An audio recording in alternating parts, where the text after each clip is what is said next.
Okay, we should be live now. Let's make this happen. All right, what's up, y'all? Let's get this started. Welcome to another episode of Studio Skye-Tiger Presents Spotlight. And today we're going to introduce Shayla Height. Let's bring Shayla to the stage. Hi. Hi.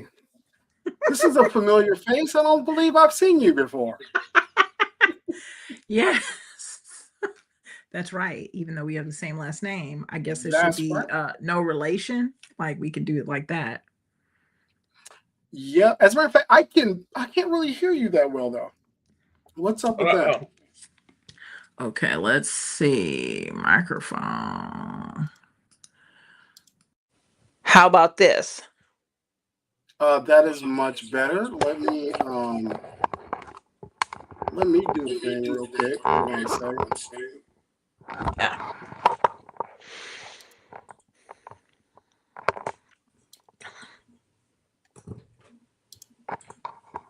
We should be. Let me check the Instagram because we should be on Instagram right now.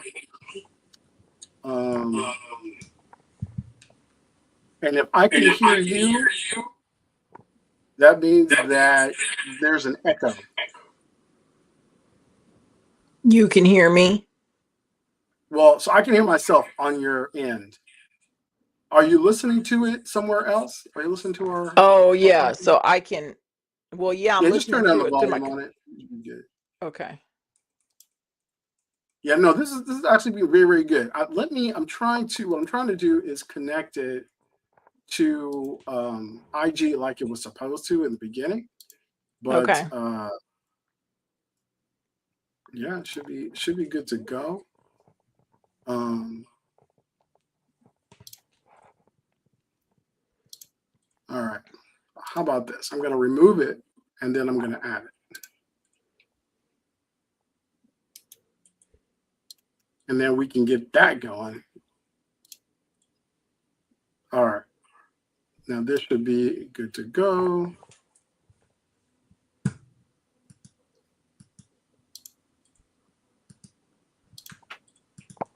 Because right now we're actually on Facebook.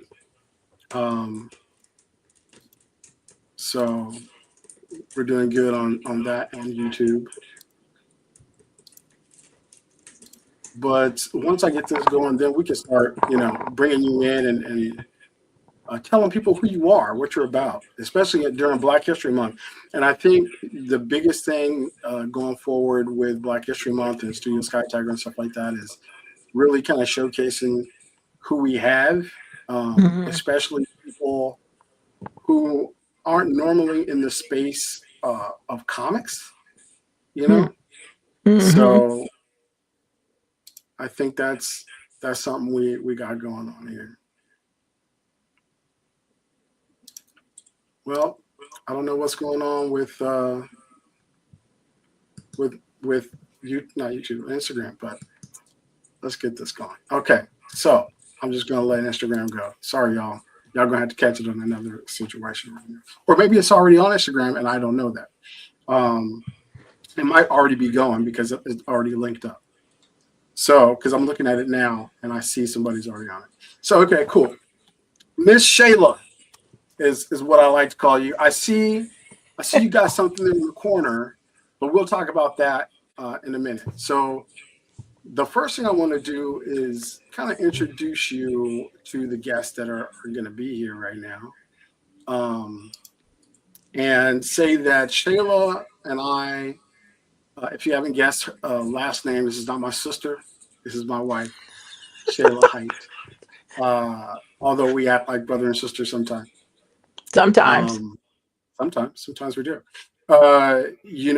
What I want to do is talk about Shayla's journey. I want to get kind of into it because she's been writing her entire life, and in and out of different opportunities and stuff like that, where now she can share her writing and express herself on a bigger platform instead of just writing for kicks or entering contests where you're getting third plus for screenwriting. on a first shot. So, Sheila, let's talk about it. Let's tell everybody about yourself.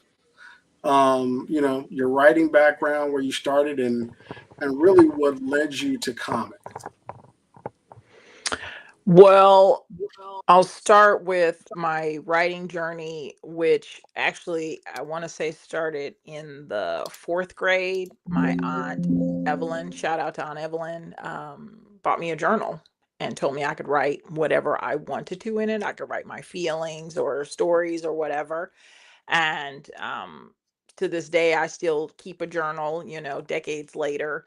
And so it kind of started there. And I was also and am an avid reader. Like I if there's Definitely. nothing, like I will read standing in line, I will read, like I will be reading something. I have a Kindle that my lovely husband bought me that I always have on hand, sometimes reading two or three books. And so just I think always been enamored with story, always been enamored with vocabulary and word choices, even before I knew like there was a name for that, right? But just how do you put those sentences together? Like, why would you say it that way? And so definitely, I come from a Black household where it's like you need to get a good job. You need to get a good job, and writing wasn't really, even if I had thought it and voiced it out loud, it wasn't necessarily something that would have been like, oh, that's a great job. It's like you need to go to college and you need to get a job with like a regular check and benefits and that kind of thing. Right. Um, It's something that you do that's not a job. It's something it's that a you do hobby. as part of, yeah, as a hobby, like writing creatively. But it's like, now you better Yes, write them checks. Don't write no stories. exactly, exactly. But and I know that like this is where in terms of the story our paths were clearly crossed. We're raising a family and all of this stuff, and I'm telling you about different ideas that I'd had over the years. um and I'll never forget because we were we were actually in a drive-through, and Hold I'm on. This telling you. this time. Hold on. There we go. Go ahead, girl. Huh. Go ahead. Go ahead. I had a double echo for a second. Go ahead. Go ahead. Do your thing. um we were in a drive through, and I was telling you about these thoughts and just stories and all of that, and even through like your work, we would talk about stories. We would talk about like that's Yeah. part of our household, part of the like with the kids, and all of that, like just talking about stories and what if this happened and how would that make a good movie, etc. And so Yeah. I was sharing with you some ideas and thoughts that I'd had, and really dismissive about them, and said, well, I'm not a writer. And you encouraged me and you said, well, maybe you are. Like, why don't you just write it out and show me what it is? And that turned out to be 100 written pages of a Yes. It revenge definitely story, was. of a character named Van whose boyfriend is killed, and uh she ends up actually working as a black woman. Like she ends up working for the Italian mafia, and she's the Yep. perfect assassin for them because no one is going to suspect her, because traditionally that's not a role that a black woman would have with such an organization. And I was so very excited about that after reading everything and talking about it and the research you did. What did you do for research? Let's talk about that. How oh deep my did you go? goodness, I read so many books. First, I was reading books because there's actually it's more than her and the Italian mafia. Her boyfriend, as she finds out when he's hurt, is actually in the Mexican mafia. And I give all of these organizations like different names, but that's what it is. So I read books about the five families. I read books about the Mexican mafia. I read books about being in jail. Like trying to like figure out there was information, of course. I mean, you only want to go so far before your name gets flagged on the internet about Yes, being an yes. assassin, about killing people, about sharpshooting, about poisons and that kind of thing, because I was trying to figure out, like, she's a badass, but also she's a woman, like, she's 5'8", 5'9". I mean, she's very beautiful, she's very smart, she's all these things, but she's had also a hard scrabble existence. She grew up in foster care. Her story really starts, like, she's born in 1975, and her story and the story is set in the 90s, where she would have been in her 20s. And when she meets her boyfriend Miguel, who ends up being killed ultimately, she's in foster care. Like, she meets him as, like, she's 15, 16, and he's at the corner store, and she's at the corner store. He notices her, and but she's living in a foster home. Her father went to jail for, like, some trumped up technicality because he owned a security company, but he walked in on his brother raping his wife, so he killed his brother. But he, is like, well, you own a security company, you should know better, whatever it was. It was some kind of technicality. The father ends up going to jail. Her mother, who never really had to work before because they're fairly well to do, succumbs to the crack epidemic. Because at that point, Right. Chloe's about 6 years old. It's the 80s. And so by the time she's 10, her mom's dead. She's just going from foster home to foster home. Some of these foster homes ain't nothing nice, just in Yeah. terms of the kids and the parents and stuff like that. So by the time she meets Miguel, she doesn't have a family, and so he becomes her family. And she's super smart. She's she got skipped a couple of grades, like that kind of smart. And Miguel knows that and sees that and wants her. She actually gets accepted to Columbia University, and he wants her to go, but then he gets hurt. And that's Yeah. when the Life is life illusion, in because big things. she thought he worked in construction. that was a pervasive lie in our neighborhoods, right? I mean, growing up in Compton, like, a dude would tell you he's in construction. It's like, yeah, Right. right. Sure, right. But he actually worked as a hitman for his uncle, who was in the Mexican mafia. And so when he gets hurt on a job, he comes home shot. They live in this beautiful converted warehouse, and she has to, like, dig out the bullet, and she has to, like, do all these things that are kind of like thrust upon her in that kind of hero's journey way, right? Like, here we are now. And so she doesn't end up going to Columbia. She thinks she's going to defer a year, and she ends up helping him with these jobs that he has to do. And she's good at them, because she's good at, like, Yeah. most things she does, because she's just that kind of smart. And so that becomes the kind of her adventure. And she's also trying to avenge Miguel's death, because she's trying to figure out who killed him. Like, he gets killed on one of the jobs, but she doesn't know who actually killed him. And this is after he's hurt and all of that. But anyway, it's a fun ride, because personally I enjoy a revenge story. I truly do. And just the things that she needs to do and go through and grow. And it's a little sad, because she's all this, like, wasted potential. Like, girl, you could have a Yeah. great life, right? But she's had a lot of loss, and this is something she can do. She couldn't do nothing about her father going to jail. She can do nothing about her mother, succumbing to crack. But she's skilled enough to figure out and do whatever it is. She doesn't really care about living anymore either. Like, I'm going to figure out who killed Miguel, and then I'm going to put them in the ground.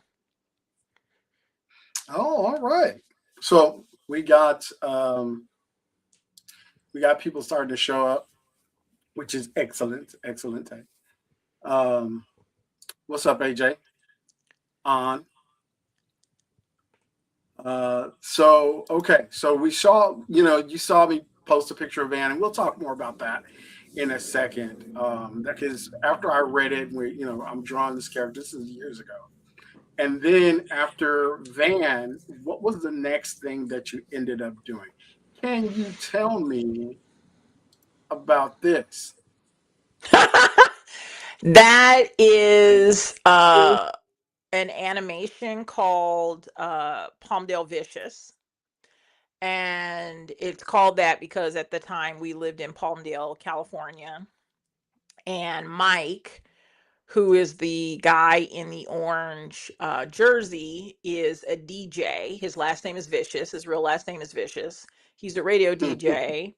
And it's about him and his wife, Shelly, and this, their family antics. And it's predicated on actual real people, in my family and your family. Yeah, Shelly definitely. is in the yellow top next to Mike, and she is actually black and Mexican. And so she has this huge Mexican family also, and there's the uncle and her mother, and it's like also some of the culture clash type of things. Um Yeah, those were my favorite and parts about the whole thing. yeah, and then Mike's mom, Lena, who's in the pink shirt on the other side of Mike, she's about black people. She feels proprietary over Mike. She feels like Shelly and her family are trying to like suck Mike into their world. Like, you know what I mean? Like, you're black. Why are you trying to speak Spanish? Like, she's that mom. Like, hey. And so it's a lot of fun and antics with these family members.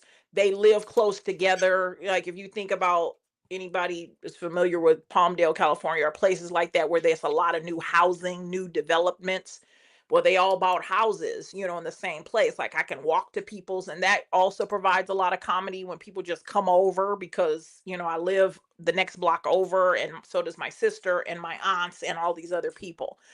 Um, and so that was a lot of fun. I think found, at least I found out, you probably already knew, like trying to get something animated it's expensive.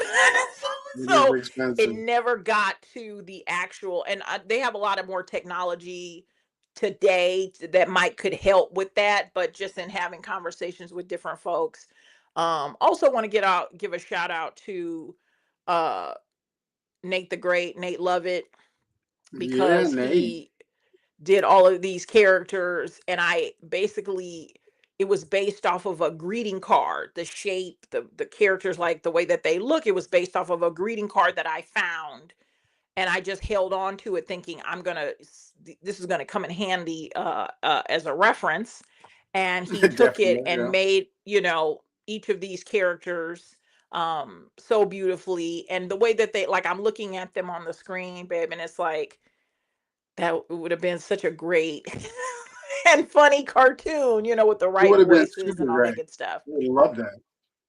Yeah. I mean, we talked to people, and it was like they were kind of chomping at it. They were ready to really get at what we were trying to do with this. Yeah. Um, Yeah.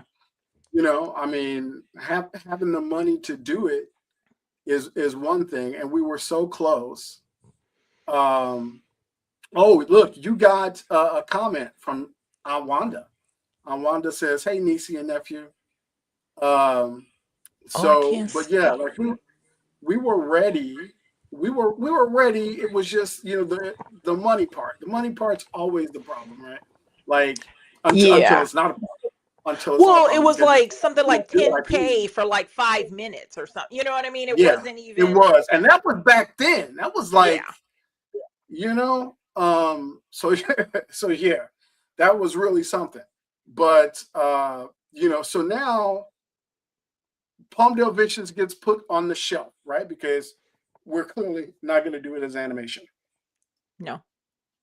So then, come on, let's tell the story. What's happening next? So I, work a corporate day job, and in that corporate day job, there were also uh opportunities because I'm working hard and trying to, I'm a for-profit enterprise, so I'm trying to make money and get promoted and participate in things. Absolutely. And so there was this upward trajectory. I got tapped to be in a kind of mentorship program and have a very, very senior person in the company mentor me. Like all kinds of things were happening.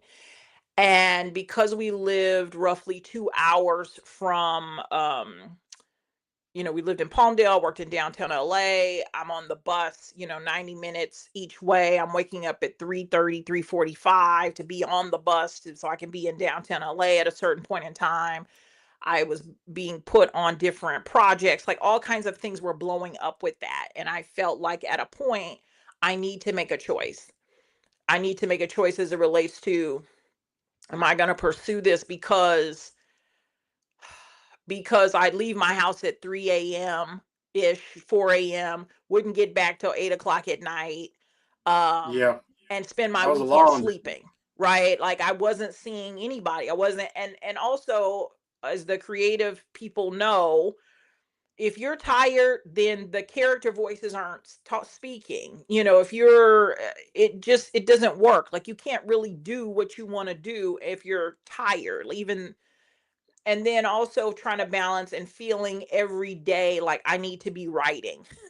I get home off the bus, Yeah, I roll in at 8 o'clock, try to eat some dinner, um, and then thinking I need to be writing. I need to be writing. I need to be writing, and not, like I'm not doing that because I am tired. Um, and then I started traveling a lot for work also. It was just a really, really busy time. And so you and I had a conversation, a kind of heartbreaking conversation where I was like, oh, I that was have to that pick was a something. rough time, man. It Yeah, really was. And so what I decided to do at that point was I picked the corporate gig. I picked the sure money. I just decided like I'm going to choose that and I'm going to stop writing. And yeah. that was very, very painful. Um I heard somebody say the other day, like, the anxiety is creative people not being able to create. Like, that causes a lot of backed up emotion, etc. How they described it. And it might not have materialized into anxiety, but it certainly materialized into something, where it was like, it wasn't wholly satisfying the choice that I made, but I had reasons why I chose that, and it is what it is. So True. fast forward to a few promotions later, etc. Like I'm doing the dang thing in corporate America, and my boss leaves. My boss leaves because she gets a different opportunity. I had the best boss. She's down for me, she's rooting for me, she's getting me money, you know what I mean? Like, very, very for Shayla, encouraging Shayla, giving me opportunities to shine in I'm gonna spaces. just say it. um Shout out to huh Jen. That's all I'm Shout out saying. to I'm gonna Jen. say shout out to Jen. Yeah, shout out to Jen. And I got another boss. And it was very different, and it was very, I will tell you this, in hindsight, it was a gift. It was a gift what transpired. It was a gift that he wasn't a great boss, human being, all of those things. I was very angry at the time, but I know that from that is what opened my eyes and kind of snapped me out of the corporate trance to see Yeah, what else is there for me. If this isn't it, like, I sacrificed. I left my part of myself somewhere, 10 years before, to pursue this. And I'm at this point, and it's like, it was just a gift. It's just like it shook my tree just enough to say, okay, well, what else am I going to do if this is not my, till I retire type of dream. And yeah. then looking at, Palmdale Vicious and those characters, and still, because they're were and are, based on real women, real people, real, and my family, all these characters that I know in And real needless to life. say, like they were developed very much during the Yes. time we were actually going to pitch. They were very Yes, developed. very developed. Um, and so we did some, I did some retooling of it to fit What the Fuck Mama. So because Palmdale Vicious was about Mike and Shelly, which is somewhat based on me and you, and then our family and some of those antics. Uh, but I decided to really focus on Anita. She was certainly a character to behold in Palmdale Vicious, but she's the star. And so Nanita is a combination of my late grandmother Marguerite, who we all called Nana, her sister, on Beatsy. There's parts of them. Nana is probably the majority, but I just decided, like, let's have a story surrounding this really, really independent older woman who is just like I was, done with the status quo. Right? Like, Exactly. I'm just done with that.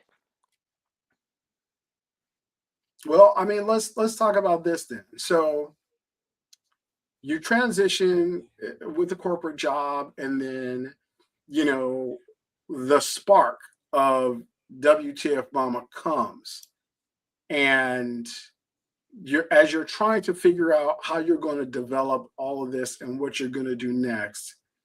What was that feeling that kind of stirred up? That feeling that said, you know what? I need to do this. This is my opportunity. This is the thing that I have been wanting to do for a while. And the break. There's no breaks now, right? I'm not pulling. I'm not stopping anything. Let's go. I want to do this. Let's go. For me, I think what's also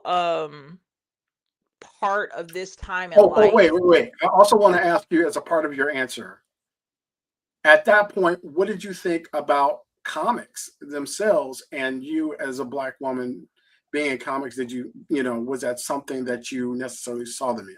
So, okay, go for it. Well, I'm going to start out with this. I am a woman in menopause, and the gift of menopause is that I don't actually give a shit what anybody thinks. Love that. And Absolutely love that. worrying about what other people think, worrying about what you hope people will view you as, it's just all the hope had died with my estrogen.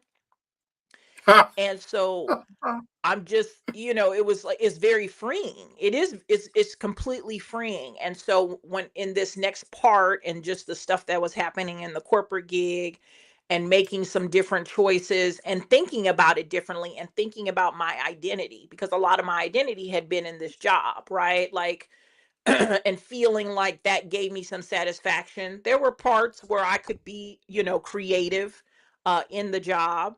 And so thinking I was getting satisfaction, and recognizing like that's not where it's all coming from. In terms of Right. first of all, you were really my main, except for, Archie comics when I was a little kid. You were always my conduit, because I don't think, had we not met, had we not married, that I would have been introduced to comics in such a way. And I Mm. always thought it was an available medium to me as a creative, because when we talked about the van story, it was meant to be a graphic novel, right? It was like, Definitely. And this developed should be a for graphic sure. novel. And it's very, and so it wasn't even like WTF Mama is clearly a comedy, but Van Story is very dark. It's very, Yeah. like, she's a smartass, but it's not meant to be a comedy in that way. And I could see it. I could see the pages. I could see, how that would all shake out. So I'd already had that idea that was a definitely available medium for me to be able to express myself Yeah. in that way. But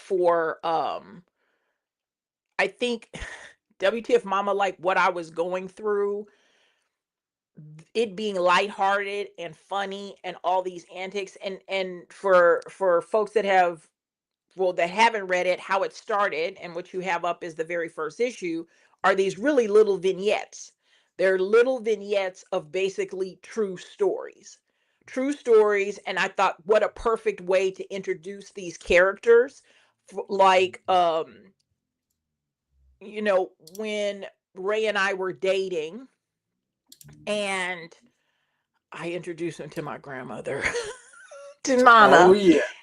and it's going really well. I had been married before, so and nobody really cared for that person. And so I really was really important to me. Like, I hope please love him. Please love him. He's so great.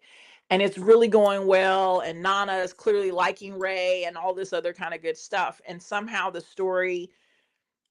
whatever they were talking about, she just says, I didn't have an orgasm till I had 3 children.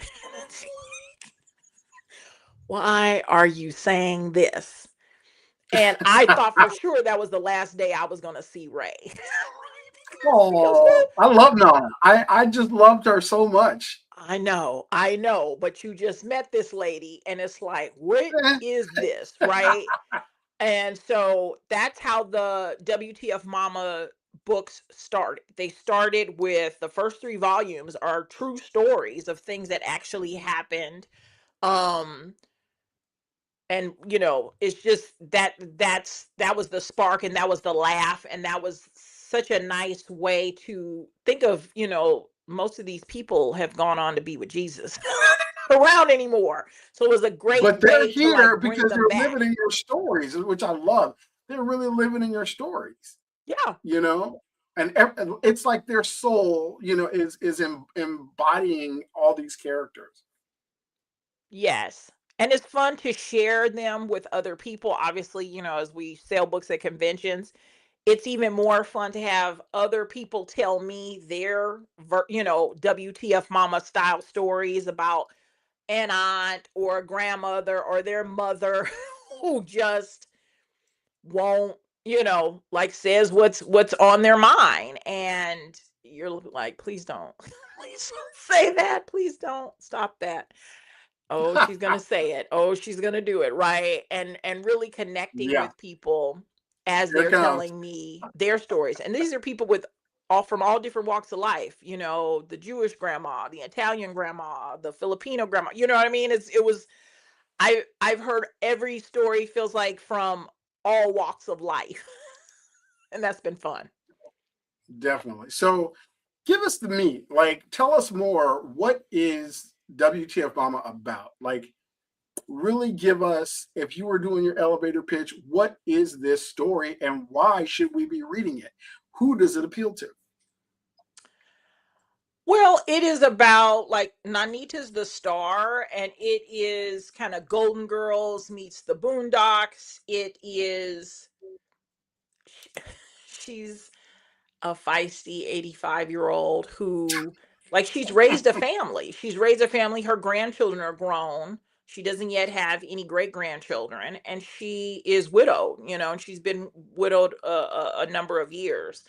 And when you think about the constraints of a lot of women, particularly women of her generation, it is about being a wife and a mother, and, kind of being concerned with other people and helping other people. And she's, when you get to 85, you're recognizing you're definitely on the downslide, right? But she Yeah, is healthy. She is independent. She still drives. She's got her car, her, Chevelle, and she's just going to ride it till the wheels fall off, and we're going to be along with her on that ride. And it also feels like WTF Mama, like Nanita and even her sister Vernita, like, they're aspirational. If you think about it, like, who doesn't want to be 85 still driving? If you're still around. She has her cane, but she gets around. She does what she wants to do. She has her own money. She's just looking to have fun. Can she be mischievous at times? Does she have a sassy mouth? Yes. But it's like, I want to that's be like half her Nanita. body. Her sassy mouth is like half her body. Right. Right. But I want to be Nanita, when I grow up. I want to be 85 and still out there doing it, and, saying, okay, you guys, I'll see you later. Getting in Yeah, my right. car. Like, Right. I'm out. Like, And I'm out. Yep. exactly. And I think everybody can identify, because, like I said, everybody has at least one of these women. It just turns out when I counted, I have about 9 of these women in my family, You but really, really everybody do. has at least one.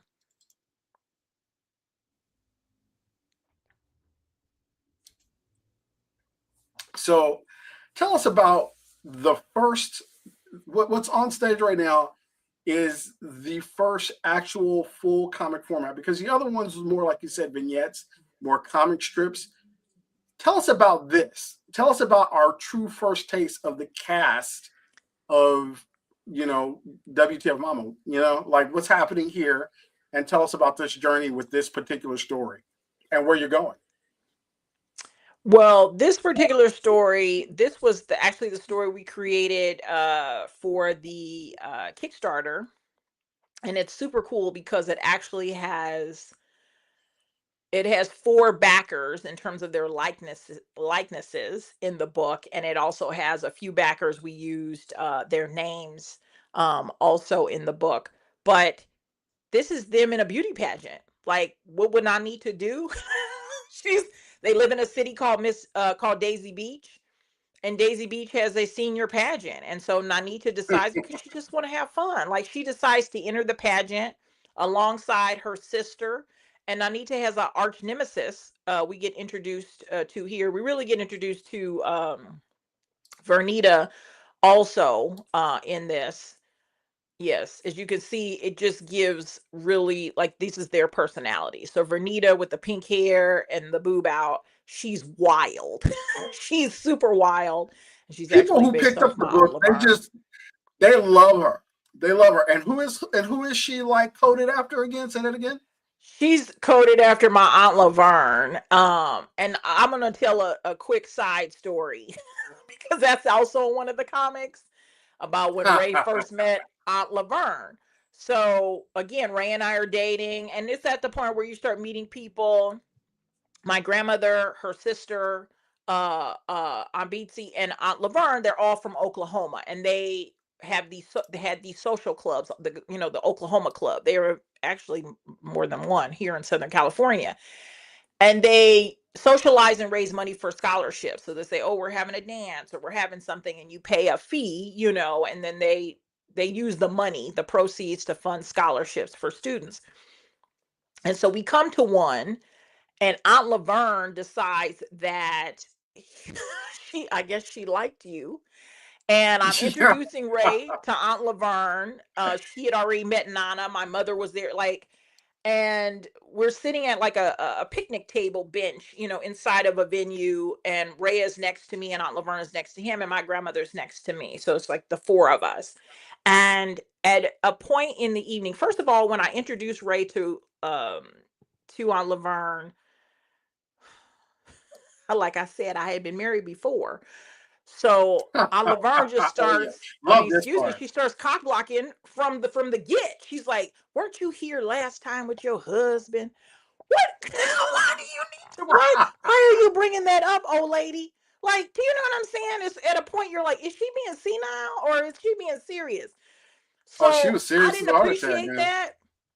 Yeah, we find out later what she was. I didn't appreciate that, but again, she's old, and I was raised to respect my elders, so I didn't say nothing. I was just like, yeah, but this is my boyfriend, right? So we all sit down, like I described, and then Ray's tapping my leg, like, switch seats with me, switch seats with me, and I was like, just talk to Laverne, like, oh God, like, Yeah. what is going on?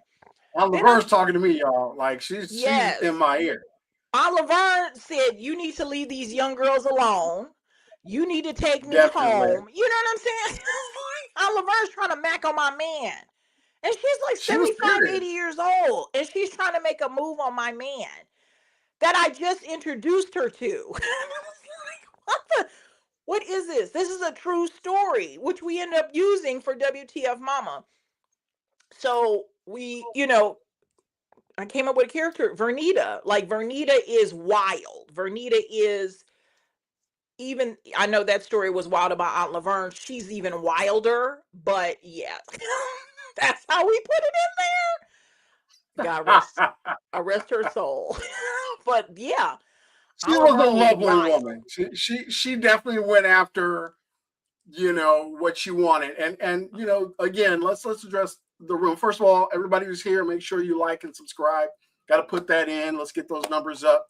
But let's talk about the fact that I hope it hasn't gone unnoticed that this is generational Black women leading a comic. Yeah. And so we're going to talk about that, because when you started going to conventions and when you're trying to sell this comic, it's not Superman, it's not Spider-Man, it's not Wonder Woman, it's not Storm, right? It's and all those are superheroes, and typically the general public sees comics as superhero comics. What is that experience like? Like, I would say, let's describe your experience in this space with a genre that isn't actually tapped. I haven't seen anything like this on the stands or at shows, and talk about the response that it's been given, and been getting at these shows. Let's talk about that, and you being in the space.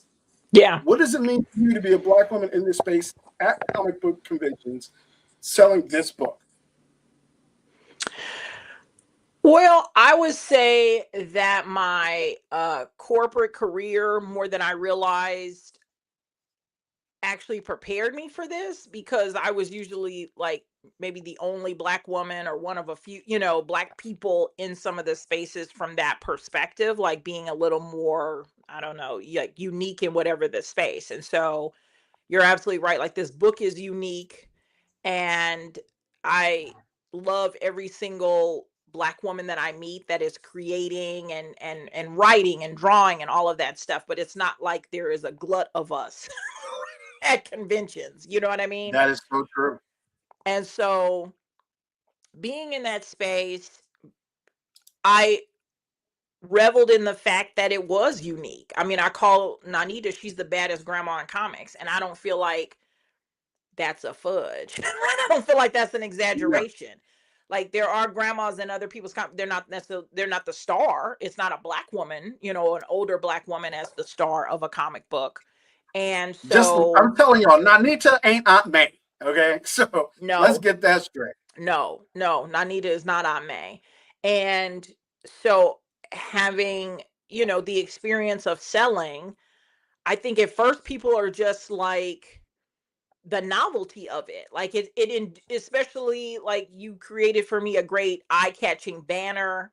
When you see most people, when they pass, even if they don't stop, when they see WTF Mama, they just start laughing, because it's like, well, what is this about? And then they see this cute little old lady, right, on the banner, on the banner on our first one, right? So it's like, that would draw people in. And then I, tell them what it's about, describe. Sometimes I share, some of the true stories behind it.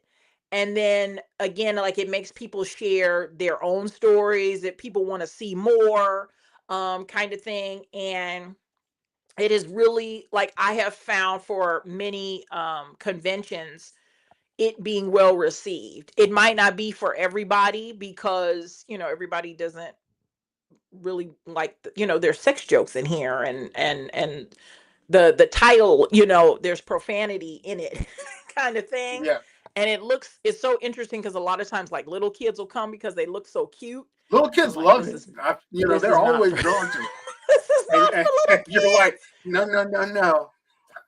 Yes, exactly. But I feel like there is an appreciation, in terms of folks' response. Certainly when we went to LA CC, and people, the first time, what the fuck mom was at LACC, I didn't have any books. I Yeah, just that's had right. pages. Because the books hadn't been printed yet. And then people remember, like, I remember you. And then they, bought books because they remembered from before, the first time we were there. And that had been like 2 years prior to that. So it definitely makes an impression.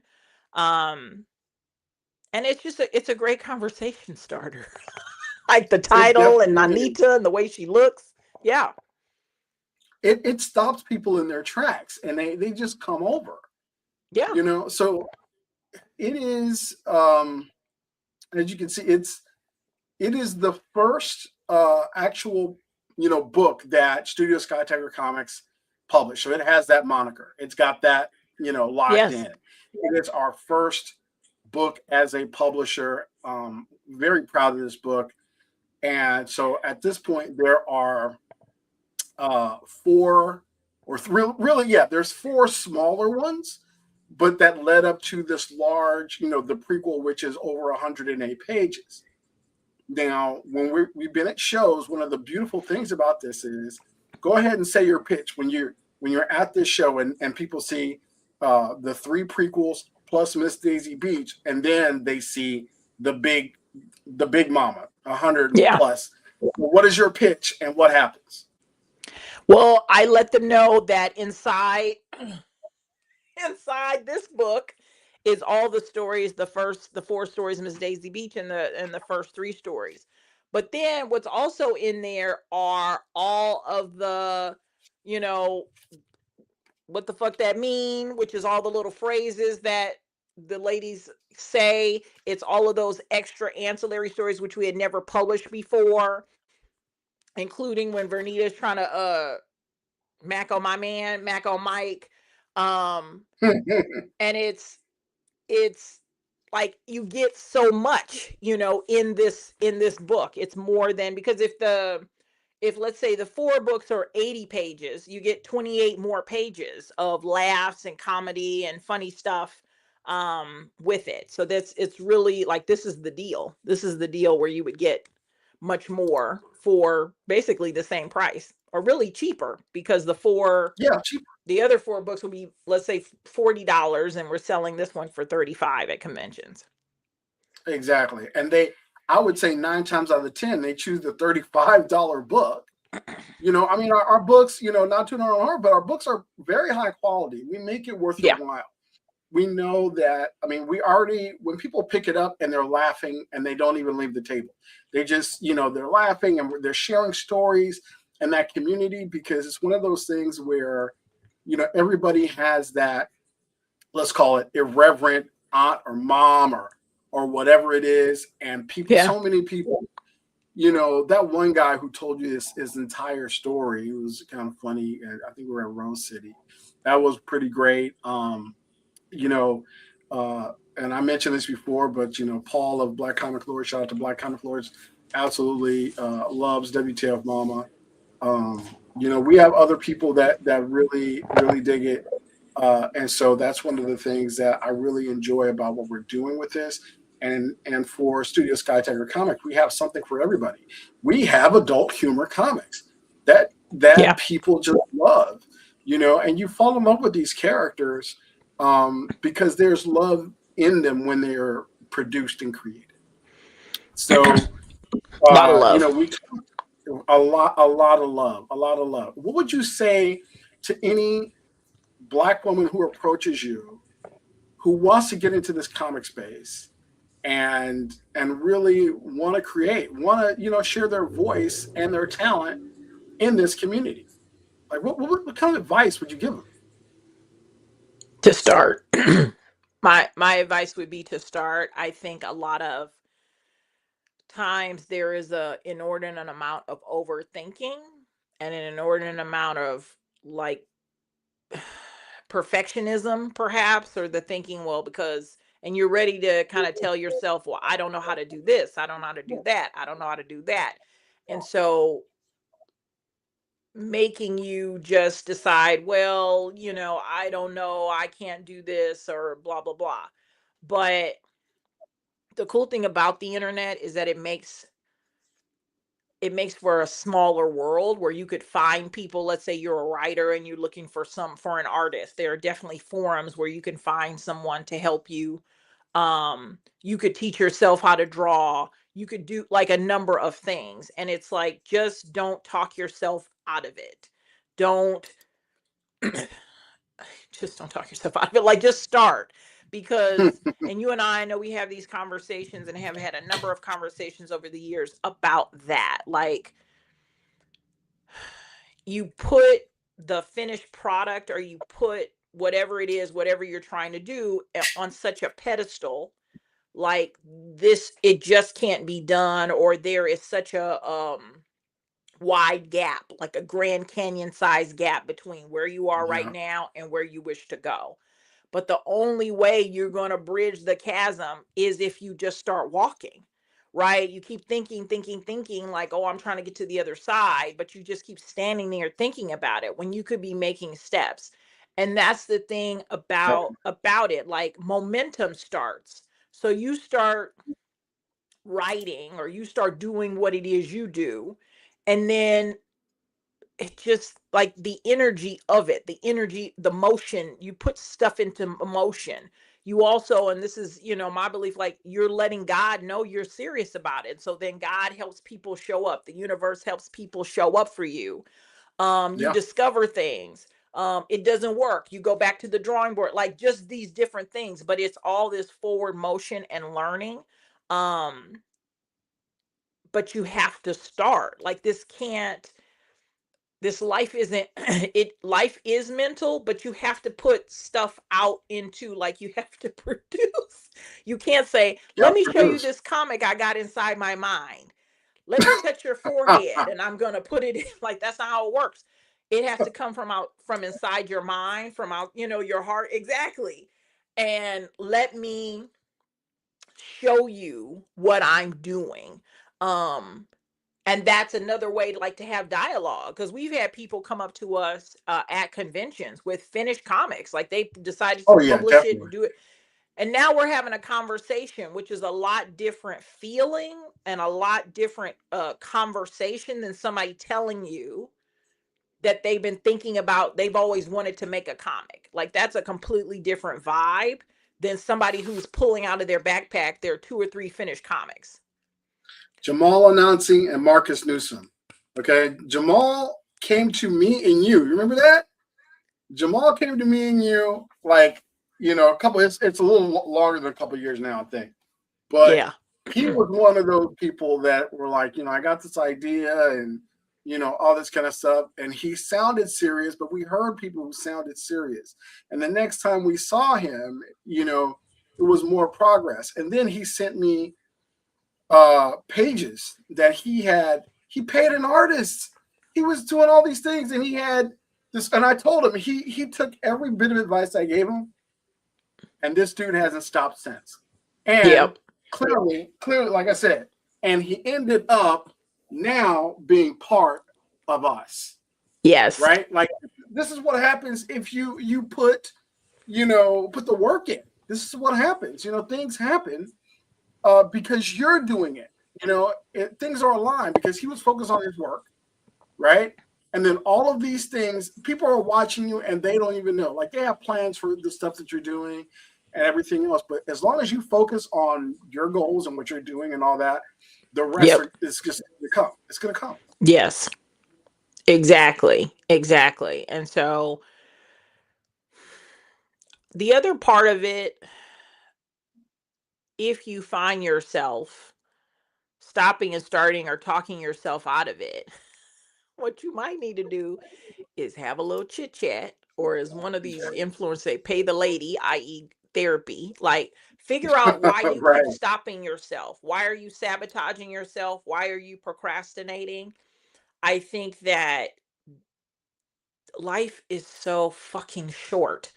Like, it might feel long, it might, It but might. there's enough people that, certainly between the two of us, we know didn't even see 18, didn't see Yeah. 25. Do you know what I'm saying? People we've lost recently, Yeah. 50s. You know what I'm saying? It's like you keep thinking it's going to be this perfect time to start doing whatever it is you wish to do.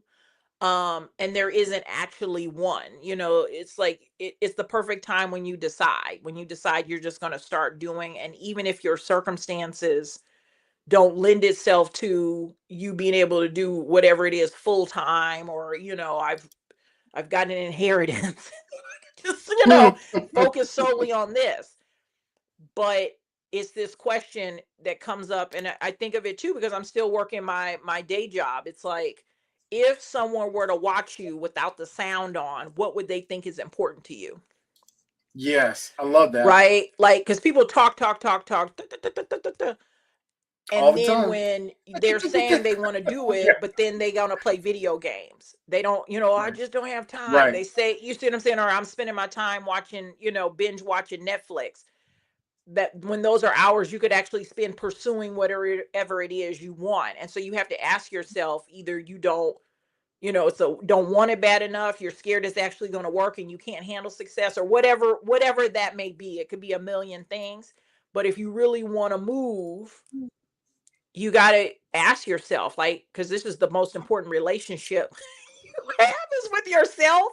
And you got to ask yourself, why can't we trust ourselves? Why aren't we doing what we Exactly. said we're going to do? Why aren't we showing up where we say we're going to show up? Whether that's the gym or sitting at the table or whatever it is, to move us forward. So anybody, man, woman, just just start, and don't worry about the how. Don't worry about how all the pieces, because the thing about the how, Just and do the how thing. the how kills your dreams, because and we all have people in our lives, like, you tell them your big dreams, that's ill advised. But if you tell somebody your big dream, Yeah. and then they want you to tell them chapter and verse how you're going to do it, but that's Right. not how life works. You, even if you have a business plan, like, you can't account for all the things you can't see coming, whether that's help, whether that's a mistake, whether that, like, whatever it is, right? So don't worry about the how. Worry about the destination. Worry about you doing what you're supposed to do, right? You're putting forth the effort, um, and that you have faith in the result. Like, that's where you just have to have faith. And faith is, belief when you haven't seen it, but it's a knowing. It's a knowing that it will occur, and that's where you go. But you're not gonna know, because some of our friends like, well, how you gonna do that? Don't worry about it. Right. Exactly. Don't worry I'm about it. going to do it. Right. And so don't sabotage yourself. And that's what it, like, when I started and opened with, I'm in menopause, and so I don't actually give a shit what other people think. That's where the power comes, because I'm not Yeah. worried about the how, and I'm not worried about having to explain the how to other people either. And that's freeing. Well, and I don't know. I think it's pretty amazing. Like, there's a level of freedom that you need to do this. There's a level of, I mean, I don't give a fuck what people think. You know what I'm Yes. saying? And I'm gonna do what I'm gonna do, and I have to let people essentially just, watch me. Watch Yeah, me do my thing. You know what I mean? totally. Um, and it's okay, because at the end of the day, you need to please you. And you need to follow where your heart's leading you. If you live a life where you are worried about what other people think of you, that is not even a full life. I wouldn't even call it a half life.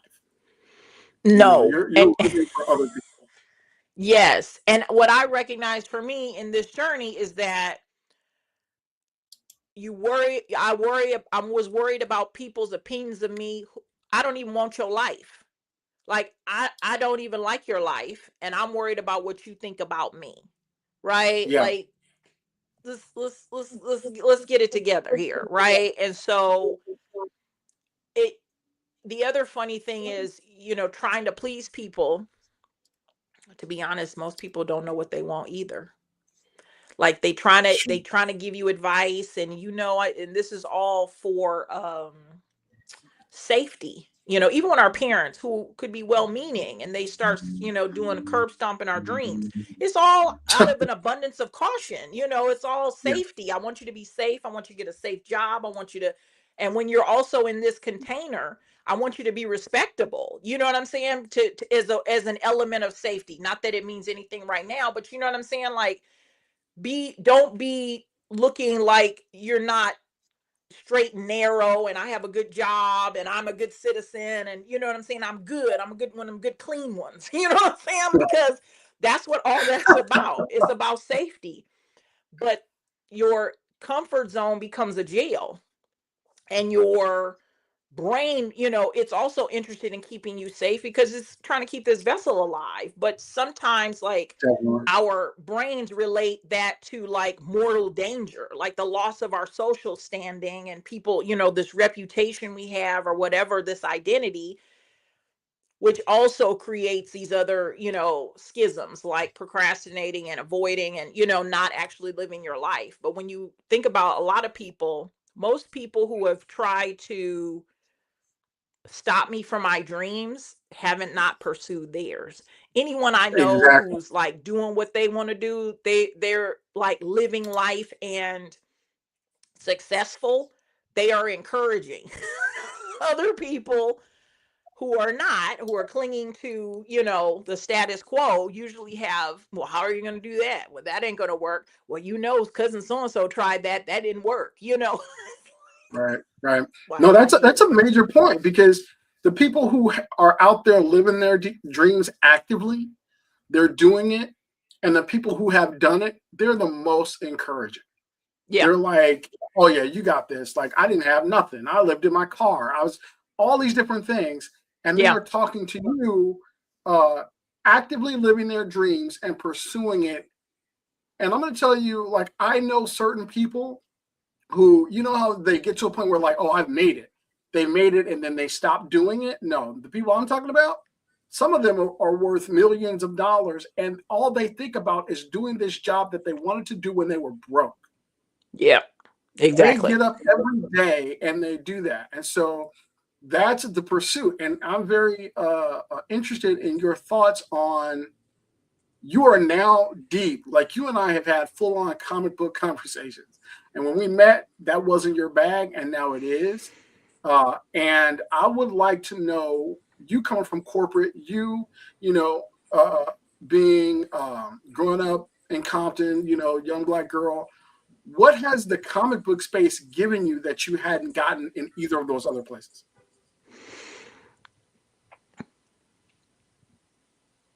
I think what it gave me is another perspective. I think before we met, that like many people, you don't really think of comics as real books, Yeah. right?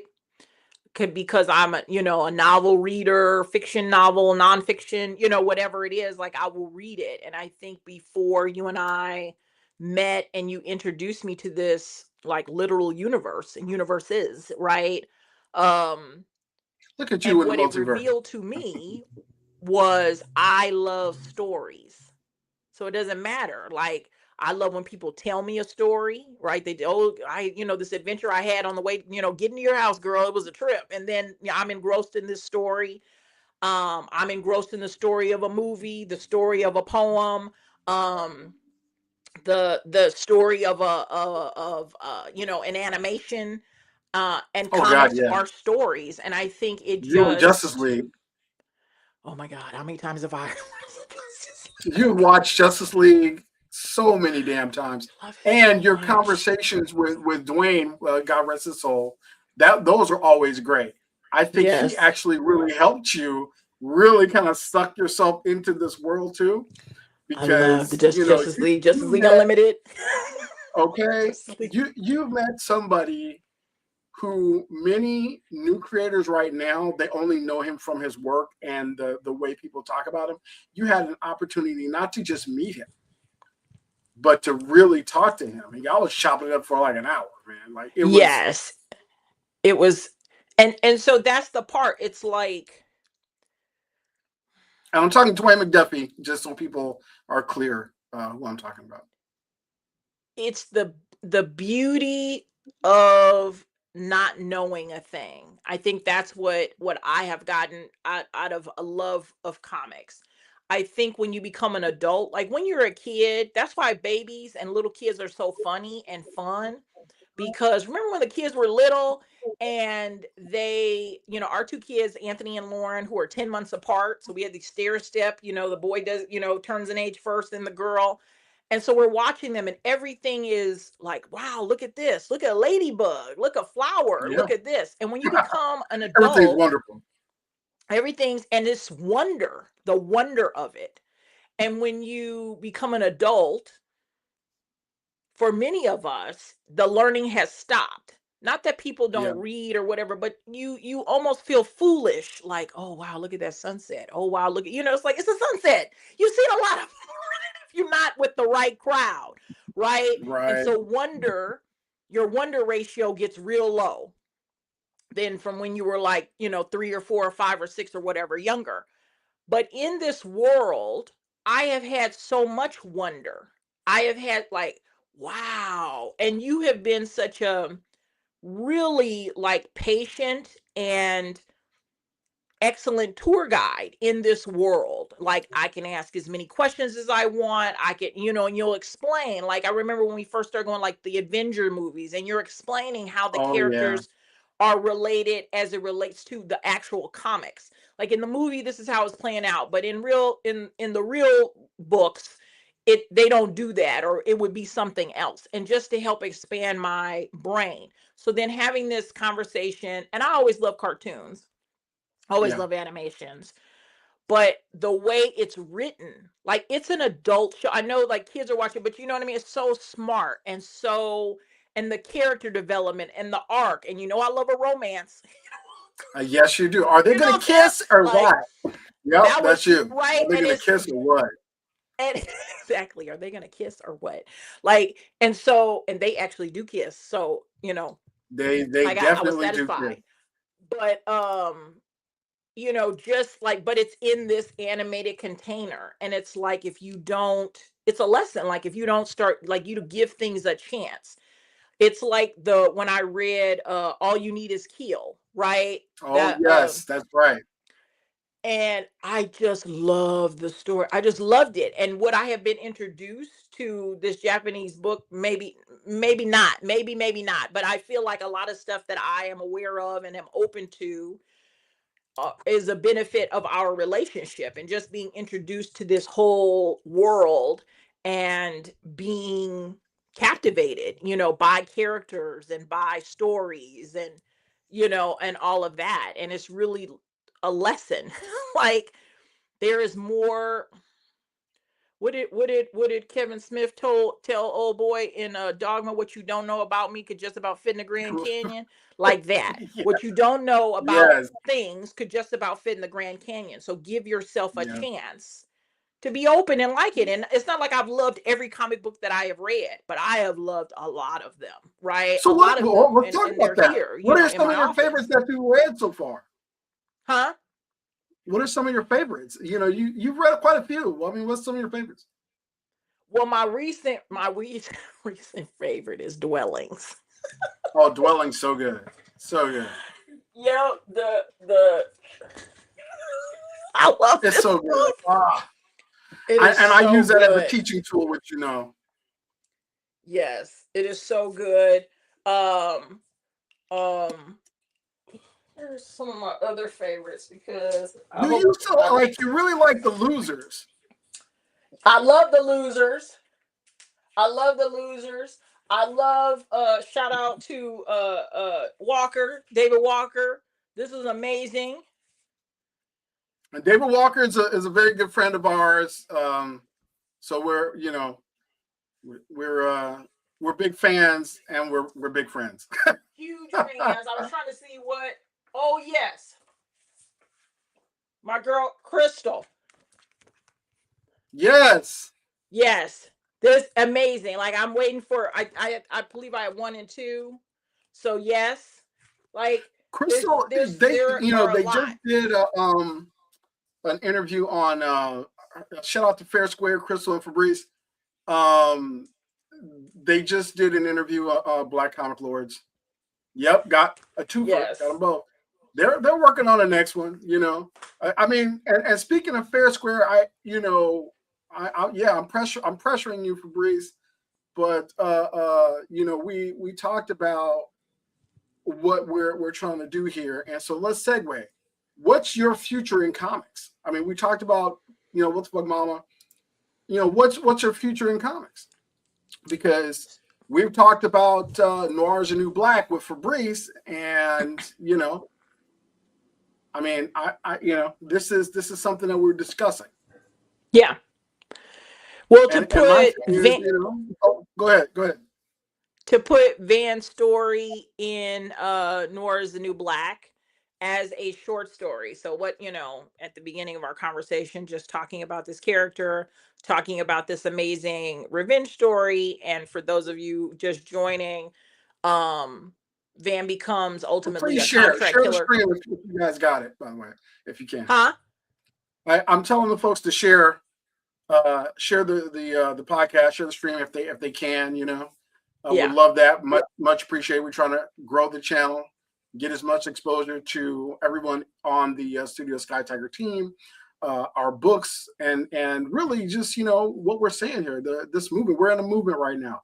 Thank you, Mr. Joe Illidge. You are absolutely correct. Shout out to Illuminous Ideas. By the way, Joe is a genius. So shout out to him. But that's what we're trying to do. So go ahead, Shayla. You proceed. I just had to drop that plug. Okay. I get it. So to put this story, she is a Black woman. It is set in the 90s because Van was born in 1975, and she becomes a hit woman for the Italian mafia, which nobody is seeing her coming, right? They're not paying attention to her because that's not usually who's employed by that organization, right? And it's in an effort to figure out who killed her boyfriend. So her boyfriend, she discovers, is he's also a hitman for the Mexican mafia, and he is killed on a job. And so the way her life, ultimately intertwines with her boyfriends. I mean, she's had a lot of, I'm not going to go through it again, but she had a lot of like hard, she was in the foster care system, just different things that led her to this guy loved her, unconditionally, deeply, and was her family. And then she lost him. And so she's on this kind of revenge uh, path, revenge, so it, Well, give us a little bit, a little more specifics of the story. Let's get some juice. You don't have to give everything away, but let's get people interested in seeing this. So Van is short for Evangeline, and she starts out like she has a good life. She has a father and a mom, who father owns a security company. They're very well to do. Her mother's a homemaker. And one night, the father's brother actually um, breaks into their home and tries to, I guess the word now is Chloe's mom. Yes. And so SA. because the father comes home and catches his brother in the act trying to, essay his wife, and he kills him. And so the father goes to prison on a technicality. I mean, you would think that like that's self-defense, but because he owned a security company, they turn into special circumstances. He's also a Black man, and it's 1981. And so Chloe and her mom, oh no, Chloe is her mom. Van and her mom actually end up basically homeless because the mom doesn't know anything about money. She's really been a stay-at-home wife. She doesn't have any necessarily skills. The father was taking care of her. Without the father as the head of the security company and the face of it, it gets sold for pennies on the dollar. Plus they got all these legal fees because he didn't just turn himself in. There was a whole trial and everything. And since it's the 80s, unfortunately, what happens to Van's mom is what happened to a lot of people, is they became victims of the crack epidemic. And so by the time Van's 10, her mom is dead. She's in foster care. Foster care is not a kind place. I think the last place Van ends up in is probably the nicest, and the lady has the more hands off because she only deals with teenagers. And so she's trying to train you to be responsible, but she's not, the most maternal.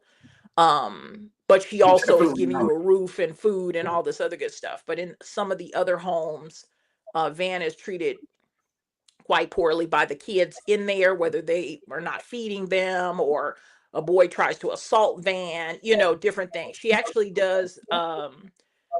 One of the families wants to adopt her, but they end up getting killed. And it's a beautiful, like, it's one of those like unicorn foster care situations. The people are on the level, like they love the kids. They have 3 or 4 other children besides Van, and they are into the kids. Like, we're going to take you on vacations and that kind of stuff, right? And they're really talking about adopting. And then they get killed by a drunk driver. And so then she ends up in another foster care. You know what I'm saying? She just can't catch a break. And so by the time she's a teenager, living in this neighborhood in that kind of last foster home, she meets Miguel.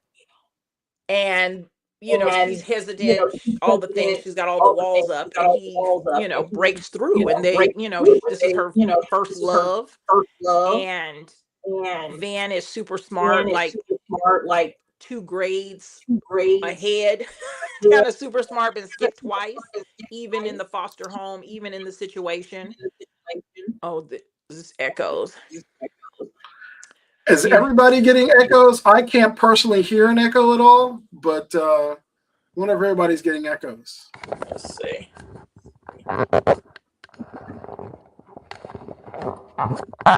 Is that better?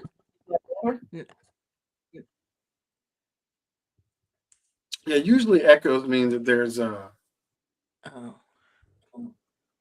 So we're going to ask you guys: Are you getting echoes from both of us, or just echoes from one of us?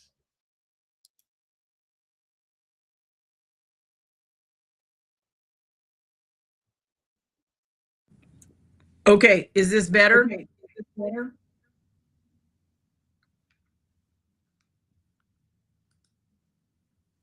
Let's see what they say.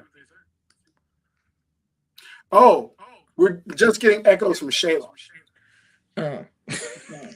Oh, I can hear the echo too, actually. Okay.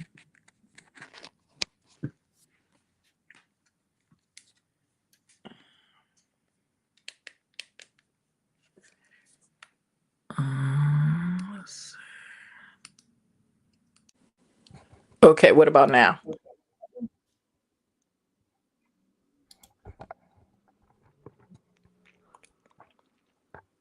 Locke said it was better but more faint. I think that should be it, because better. Yeah. Okay. Cool. Locke said better. Okay, let's try that. Anthony Davis, who just got Midnight Tiger. Thank you, Anthony, for that. Says better. So that's 2. All right. Look, that's good. So it looks like we fixed it. You guys were getting echoes all this time and didn't say anything. Come on now. You got to tell us. We got to make the show better. So let us know if you're getting an echo or something like that. We can take care of it. So where were we with the van? Totally out of it. Okay. Well, I know it pulled you right out. Basically, you were talking about Van and the home she was in, and then at the end of it, the family that was actually going to adopt her ended up getting killed in a car crash. Yeah. Yes. And so she ends up at this one final home where basically she's getting treated like an adult. Like, listen, be in by 10 kind of thing. I'm not checking on you. There's food here. You can fix you something to eat. But the lady she's nice enough. She's not very maternal. And so Van's just doing her thing. And one of the things that the really beautiful foster family gave to Van, because she was very angry, they put her in therapy, and they also put her in martial arts. So she's like, can defend herself. Right. That's why after she left that great foster home and ended up in a foster home with a boy who was, I think she was like 13 at the time, and he's trying to take something she doesn't want to give. He ends up with one testicle. Because as one would. So she, and then she meets Miguel, and he pursues her. He's like 4 or 5 years older than her, and because she's kind of free, like she has to go home to the foster home, but she spends a lot of time at his house, which is a converted warehouse. So if you think of a 3-story gray brick, nondescript. The first floor is a garage. The second floor is really like loft-like living quarters. And the third floor, which Van will find out eventually, is actually a shooting range and a combat practice type of space that Miguel uses because he's a hitman and he's a professional. He tells Van he works in construction. So that's what she's thinking, because she's supposed to, like, she graduates first in her class. She's supposed to go to Columbia. And so that summer, let's say it's 1993 when she's graduated, and they're going to spend the summer together before she goes to New York in the fall. And Miguel is excited. He's trying to make plans for to get out. Like, let me see what I can do. Oh, Jamal's asked. Okay, I'm gonna read the question. After you're done, I'll give you a chance to answer some questions. Okay. He's also trying to figure a way out, because this is Van's it for him, and she's in love, and we're going to get married and all this other kind of thing. But he's very clear. I want you to finish school. Like, I want you to go to school. I want you to get the hell out of here and use that brain, and all of that. And then middle of the summer, he comes home hurt. He's shot. And she's confused and angry because how do you get shot working construction? Does it make any sense? And then he has There's some really aggressive people doing those bricks. You're right. And he has to come clean, and she actually has to do very bad battlefield surgery on his arm, because that's where he got shot. And then because he's not going to a hospital, his trigger hand, it doesn't work the same anymore. It's now a liability. But his uncle gave him a list of people that he needs to eliminate, and he needs to do it. So she starts helping them. That's when she finds out there's a shooting range on the third floor. At first he told her like it was storage, like, don't worry, you don't need to go up there, it's nothing in there. But then she found out how he gets in there is through his closet. Like, it's a whole secret. Oh my God. It's like Batman meets John Wick. You know what I'm saying? Yeah. Miguel got exactly. Man. Exactly. Miguel is, wow. And so it is, and then she starts doing it. And because it's Van, she's good at it. She's a great marksman. She understands in terms of, like, she'll poison you. If they think it's a heart attack, it wasn't.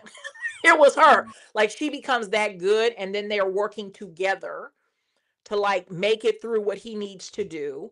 And then Miguel ends up getting killed. And now she's lost. She's lost her father. She's lost the mother. She's lost, those great foster parents. Like, and she felt powerless. There was nothing she could do. But in this, with her skills, I'm going to investigate and I'm going to find out. And because Miguel's uncle is a leader in the Mexican mafia, that's how he got tied in, because when his parents came over from Mexico, that was some of, like, the payment. You know what I mean? Like, you're going to be working for me. And when the uncle was a boy, and this other one of the heads of the 5 families was a boy, the Italian little boy mafia man saved Miguel's uncle. And so it's like, you owe me. That's like the uncle felt, Miguel's uncle, like, I owe I think his name is Don Rivera, like, I owe him. And so he comes with this list. And because it's the job, the killings are being sourced from the Mexican mafia, like, nobody, you see what I'm saying? It's almost like a genius, like, nobody's seeing this coming. It's actually the heads of the other families.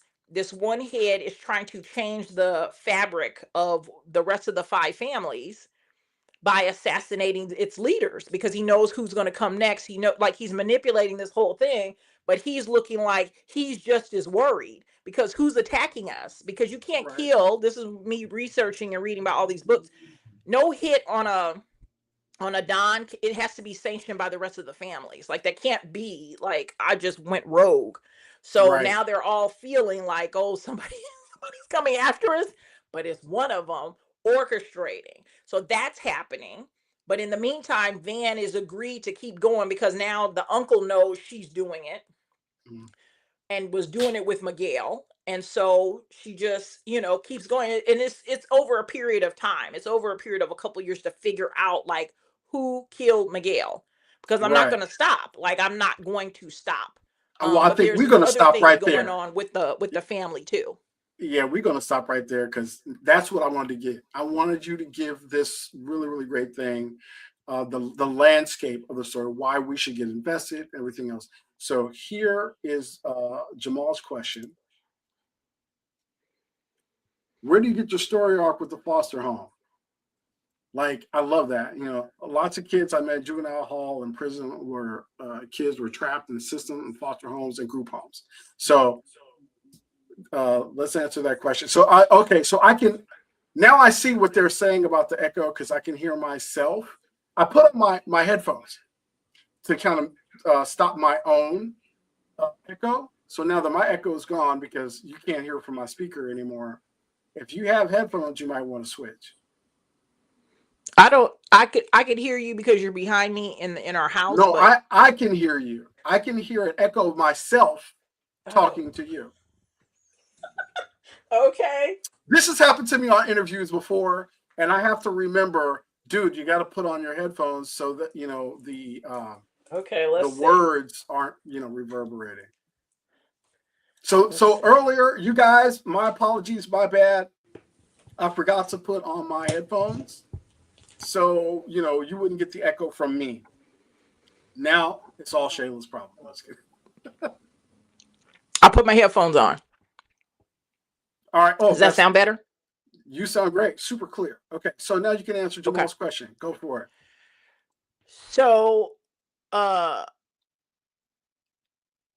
some of it was imagination, but some of it was, meeting the foster kids that I met growing up in Compton. Like there was a kids in foster care around the corner from us.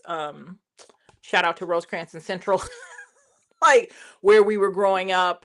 And it was like there was a sense of displacement. I think that, people would talk about it. Like that was just one family, but then other kids that you meet that are, and sometimes it wasn't like a formal foster care situation, but I'm being raised by my grandmother, like me and Right. 5 of my cousins, because crack is run rampant through this family. Do you know? That's And a lot of our stories. it's that.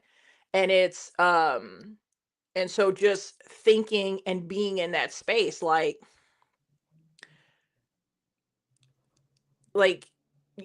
and Jamal, you're a writer, like, when you're trying to, some of it is imagination, but some of it isn't, and some of it is just like trying to be emotionally where these characters are, and it's hard because me wanting to kind of sit in this space and imagine what that must feel like. What must it feel like to be in this space and not, like, you don't know these people. It's very disconcerting.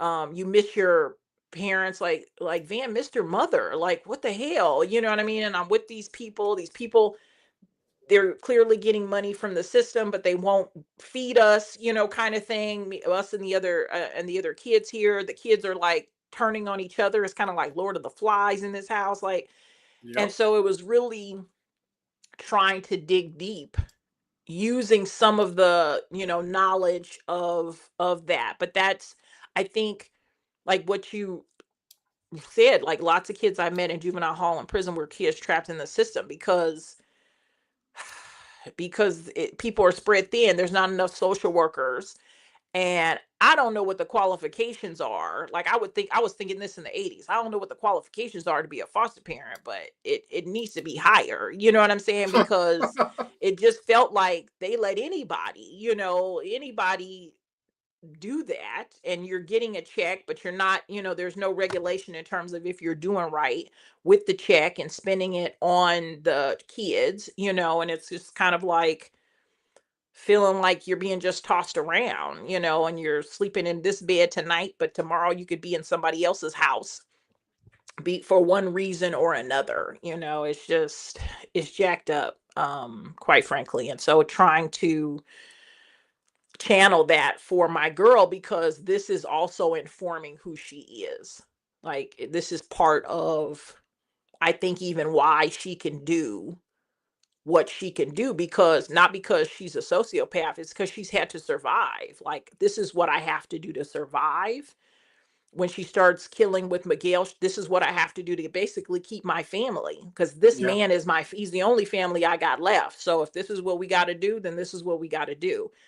But she couldn't have come from Ward and June Cleaver. Like, that's not the arc, right? You don't come from, it's not going to be Vanessa from the Huxtables that starts doing this. You know what I'm saying? She has to have absolutely. all Yeah. these things. Yeah. So we're gonna go essentially from, like, just think that's a far cry from What the Fuck Mama, right? You went from Yeah. irreverent comedy about, Nanita, Badass Grandma in Comics, and all of, the antics in their family, to a hard-hitting revenge story with Van.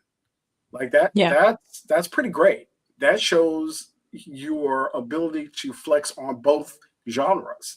That's fantastic. Um, so getting back to your time in comics, thank you, Jay, for the question. That's a good question. This is kind of a run, right? Like, Yeah. this is you, and some of your times, at conventions promoting What the Fuck Mama. Yeah. Let's talk about this. Let's talk about, and look, guess who is in one of those pictures? Our It's very own Jamal Jamal. Anansi, right? He's popping up in there. But yeah, like, what's going on in these pictures, and let's kind of vibe on that. I'm excited because people are buying this comic book. I want to say, okay, I feel like this was one of the first places that what the fuck mama was available. I think this is at WonderCon. Um, the lady in the yellow sweater, I've forgotten her name, but that was her very first comic book purchase, Ever, was WTF Mama. Yes, ever. Okay, just ever in life. And so that's I've had fantastic. like 4 or 5 sales like that, where like this is the first comic book I've ever purchased, and it's they've all been Black people, where they have a pass for the day, and they're just walking around, and it speaks to them, you know what I mean? And that's been like super gratifying. Like, when I see these pictures, it makes me think of that, because my introduction to comics was basically with someone who really, really loves me and gets me and understands, and is kind of talking me through, and you might want to check this out. I think you would like this. They're just walking around, you know what I mean? Not necessarily with a tour guide, if you will. And they gravitated towards WTF Mama, and decided to buy it. So yeah, that's what I think of when I see these pictures, and getting to know people, getting to know Jamal, getting to know, there's Jesse, you know what I'm saying? Getting to know Diva 929, I see her, you know what I mean? Like, Yep, different people yep. I've met because of this work, because of going to these conventions, because of, and again, it's like that opening yourself up to other worlds and other perspectives and other, ways of expressing yourself. So I love that you said, and I've watched it happen, you guys, that WTF Mama is a lot of people, usually people of color's first comic book. Why do you think that is? Just from your own perspective, when you meet these people, and it's not just people of color, there's a specific demographic that's their first comic is WTF Mama, or they come back around and they have these conversations with you. Tell us about that demographic, and tell us why you think that is. Like, what is it about WTF Mama and you?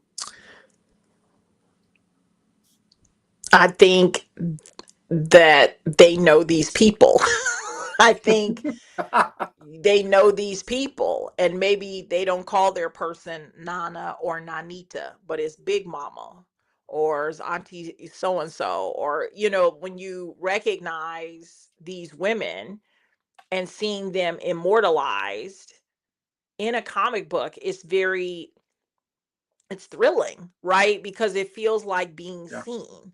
It feels like here's somebody who gets what it's like to have this kind of grandma or this kind of auntie. And while it can come in any kind of container, as we were talking about earlier with different people telling me about their stories, the fact remains this is a black grandma.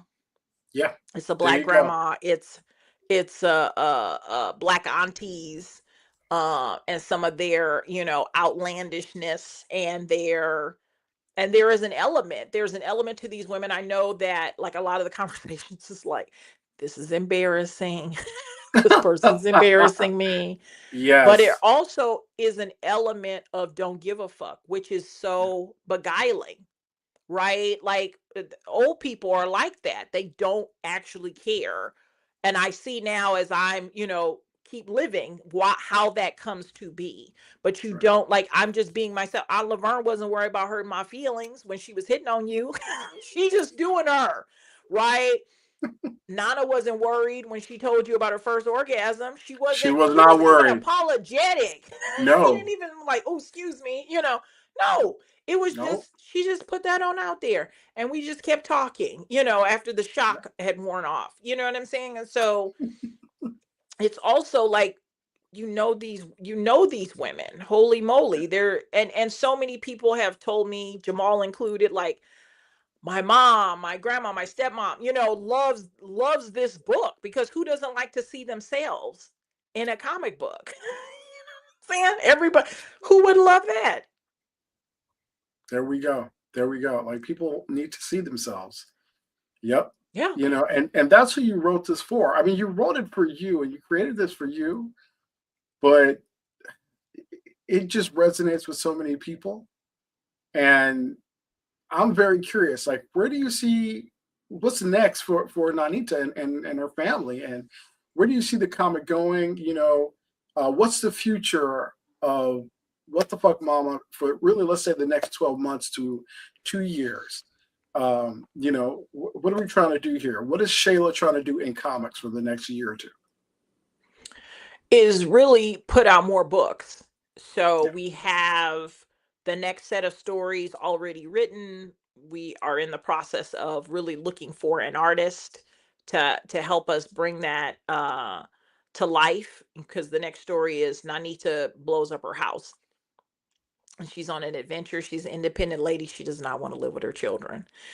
So she goes on an adventure to figure out where is she going to live, and there's different situations that come up that are hilarious, and with these different characters, including, Nanita's arch nemesis Lonstance, her sister, it's one comedy thing after another. Yeah, Lonstance. Her name is Lonstance May Greer. Do not shorten her name. Don't call her anything else. Her name is Lonstance. And so that's really next. And there's a series of stories, and we're calling them episodes, actually. So this page that's on stage is from the prologue, and then it's episode 1, season 1, episode 1. And so my ultimate dream and goal would be for WTF Mama to appear on, Adult Swim, Netflix, some, like, to be animated, and to see these characters with the voices and the movement and all of that, and making people laugh in a different medium. So just keep telling these stories, keep putting out. I would love if in 2026 we could actually put out 2 books, but it's, they're 40-page. They're Yeah. 40 Yeah. pages. And But that's so the goal. The goal is to get this moving, so we just start producing. We're not worried about it because the fan base was growing. We have a stable fan base and all that. So yeah, but that's what we're building right now. Yeah, that's exactly what we're building. And just keep telling these stories and and the reason, like, in just using the language of a television show, and that's how like it's episodic. Um, so that, you know, having the right conversation, having a pitch meeting, here's the first season of WTF Mama. Like Yeah. here it is. Here's the book. Bam. Here's the book. Here's the books. Yes, Right. exactly.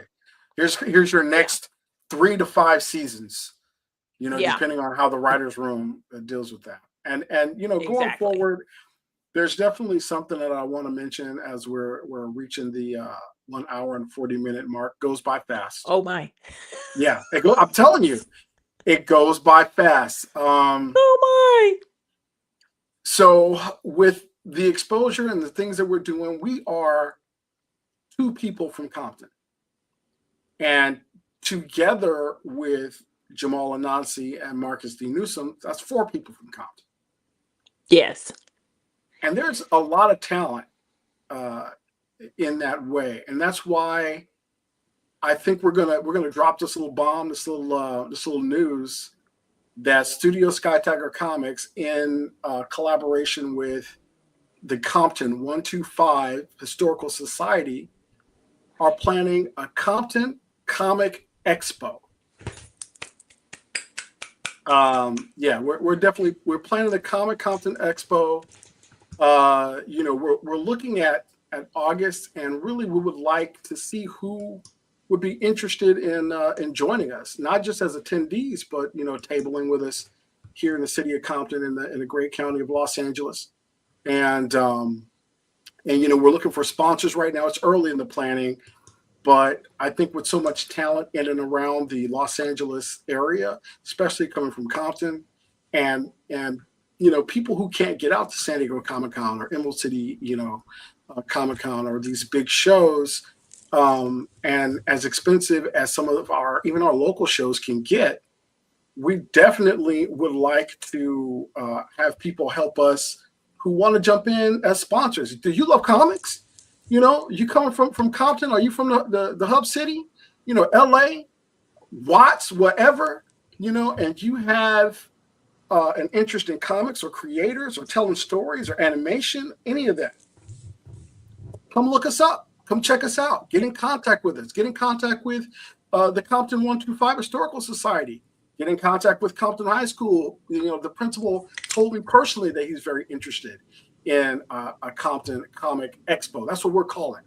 We're calling it the Compton Comic Expo, right? So that's what we're doing right now. Please get in contact with us. Me, me. I'm Anthony Height. You know what I'm saying? I'm Compton's own Comic Don. You know what I'm saying? So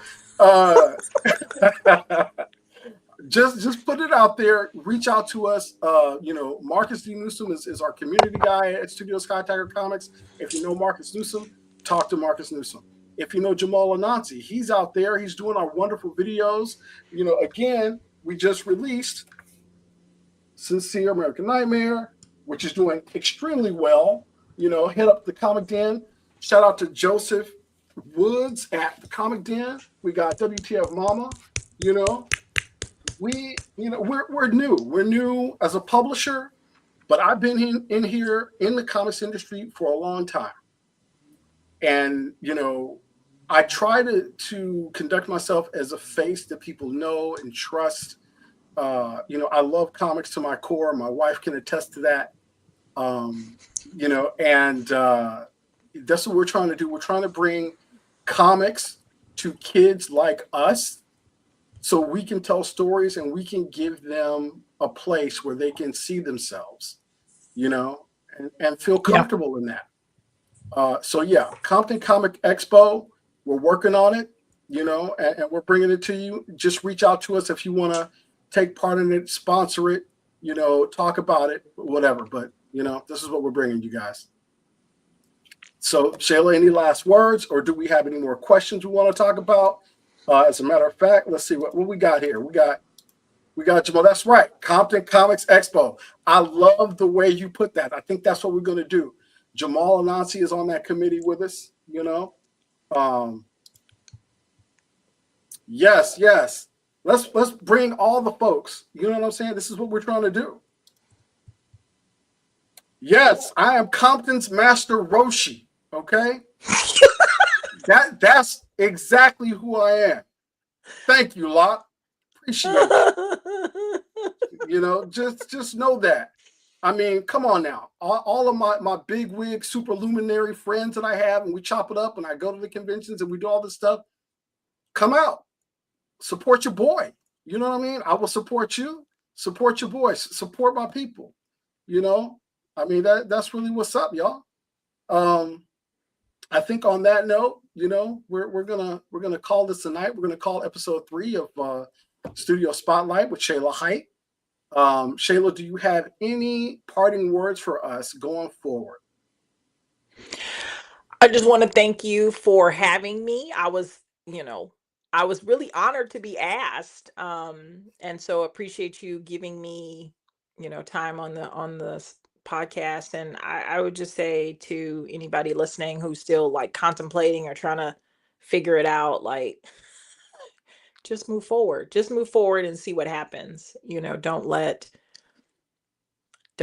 other people and don't let yourself stop you from pursuing or trying something. And don't be afraid to fail. Just get back up and figure it out. I do want to thank everybody on this call, like, for supporting WTF Mama. For like I have felt a very warm welcome from the community with these stories and all of that. And I just want to express my appreciation, because that definitely helps to be, embraced. And so just thank you. And thank you, baby. Thank you for your support and cheering me on and telling me that I could do it. Because I mean, that's what the partnership. I mean, it's almost 26 years of this, but I love you and I appreciate you and I thank you. I knew you could do it. Everything you said you was going to do, you did do. It's easy. You know, it's very easy. I mean, I do understand what some people feel like. Sure, you had a leg up. You had, one of Compton's best comic book creators. What the hell? But but that's the thing. I didn't write the stories. I didn't make up anything. All I did was made them, I brought them into a book form. That's all I really did. The rest is all you. This is your stories, your characters, your whole thing. A Van, definitely all you. I barely drew a few sketches 10, 20 years ago. I barely did anything with that. Yeah. And Van, like, people are gonna love that story, just as much as they love What the Fuck Mama in a different way. Yeah. And like I said, you've already been doing this. I hinted at it earlier, but you entered a screenwriting competition, writing Supernatural, writing a script for Big Bang Theory, and you got first shot out the gate. Yeah. First shot true. out the gate with thousands of people entering this competition, and you got third. That's crazy. So, I already read this stuff before. I think I was also the person that encouraged you to do it because I knew it was good. And anybody who's worked with me, especially my students that I'm mentoring and the people who work with me, I don't need to be nice, but I am honest. And Yeah. it is what it is. So, Yeah. and now you're here. And Bob's your uncle. So yeah. And that's what's up. So, that's really what it is, man. So that's it. We're going to close it out. Thank you. Don't forget to like and subscribe because we got to build the channel up. We're so close to getting 200 subscribers right now. Come on. Who's going to be the one to knock it over the park, man? Let's go. From 200 to 2,000, 200,000. Let's go. Let's make it happen. Let's do it. Skye-Tiger Comics. And we out. Bye.